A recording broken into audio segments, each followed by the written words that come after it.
NCP যে বাসগুলো নিয়ে আসবে কিংবা যানবাহনগুলো ঢুকবে তাদের সাথে সামান্যতম কোনো প্রকার কোনো তারা যদি দুর্ব্যবহার করে উস্কানিমূলক কর্মকাণ্ড করে ছাত্রদল সেই ফাঁদে পা দিবে না। খুনি হাসিনার পক্ষে যে সকল ছাত্রলীগের সন্ত্রাসীরা হামলা করেছে তাদের বিচার প্রক্রিয়াকে অগ্রগতি করতে যে জনদুর্ভোগ হবে এটা তো আমরা দায়ী নই, কারণ হলো আমাদের শহীদ মিনার আমরা নিয়েছিলাম যে জনদুর্ভোগ যেন না হয়, এবং আমাদের যে লক্ষাধিক নেতাকর্মী আসবে তারা তো এই স্পেসগুলো মানে ভরে যাবে। তো যা হোক, এখন তো বাস্তবতা মেনে নিয়েই আমাদের শাহবাগে করতে হচ্ছে। এখানে আমি আরেকটা বিষয় বলছি, সোহরাওয়ার্দী উদ্যানে আমরা আজকে আপনাদের এই সাংবাদিকদের মাধ্যমে দৃষ্টি আকর্ষণ করছি, আমরা সোহরাওয়ার্দী উদ্যান কর্তৃপক্ষের সাথে যোগাযোগ করেছি, কিন্তু সেখানে আমরা চাচ্ছি যে আমাদের যে বাসগুলো আসবে সারা দেশ থেকে যে যানবাহনগুলো আসবে আমরা যেন এই হয়ে সোহরাওয়ার্দী উদ্যানে আমরা যেন আমাদের যানবাহনগুলো রাখতে পারি সেই ব্যবস্থা যেন সোহরাওয়ার্দী উদ্যান কর্তৃপক্ষ করে।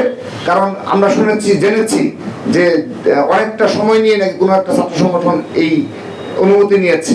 তো আমাদের এখানে সংঘর্ষ হওয়ার সামান্যতম কোনো সম্ভাবনা নেই। এই কারণে ছাত্রদল ইতিমধ্যে আমরা সে ধরনের দিক নির্দেশনা প্রদান করেছি এবং আমরা তাদের অবগত করেছি যে ওই রাস্তা পরিহার করে এনসিপি যে বাসগুলো নিয়ে আসবে কিংবা যানবাহনগুলো ঢুকবে তাদের সাথে সামান্যতম কোনো প্রকার কোনো তারা যদি দুর্ব্যবহার করে উস্কানিমূলক কর্মকাণ্ড করে ছাত্রদল সেই ফাঁদে পা দিবে না।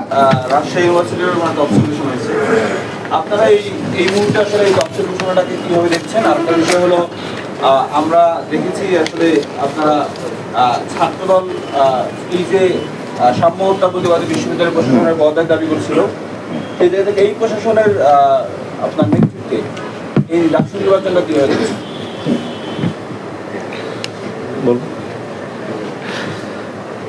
দেখুন, বাংলাদেশ জাতীয়তাবাদী ছাত্রদল এই 5 আগস্ট পরবর্তী সময়ে ঢাকা বিশ্ববিদ্যালয় ছাত্র সংসদ নির্বাচনের প্রস্তুতির বিষয়ে বিশ্ববিদ্যালয় যতগুলো মিটিং করেছে আমরা ততগুলো মিটিংয়ে অত্যন্ত ইতিবাচক এবং প্রাণবন্তভাবে আমরা সেগুলো উপস্থিত ছিলাম।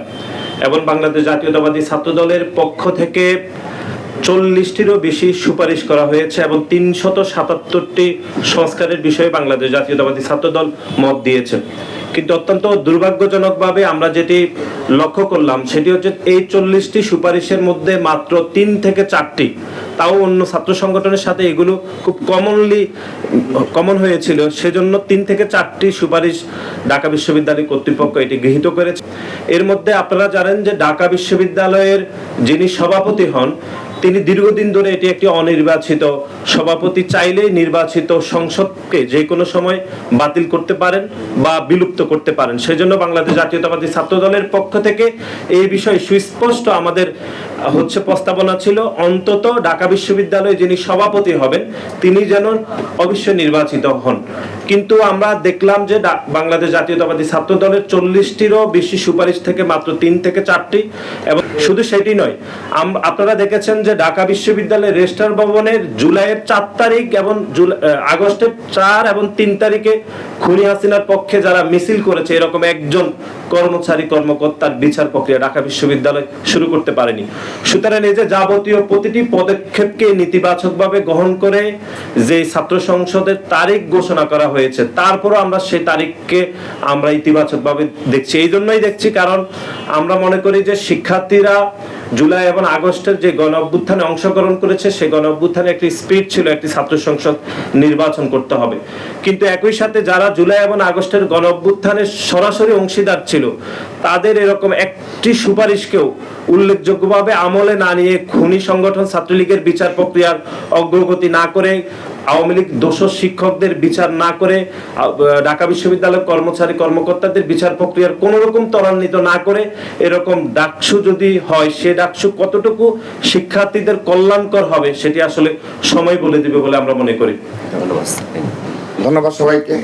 দেশের নাম্বার 1 ট্রেডিং অ্যাপ নিফটি ফার্স্টে পাচ্ছেন ট্রেডিং এর সব সুবিধা, dual exchange access, company analysis, portfolio তৈরি করা সহ আরও অনেক ইউনিক ফিচারের সাথে ট্রেড করতে ডাউনলোড করুন এক্ষুনি।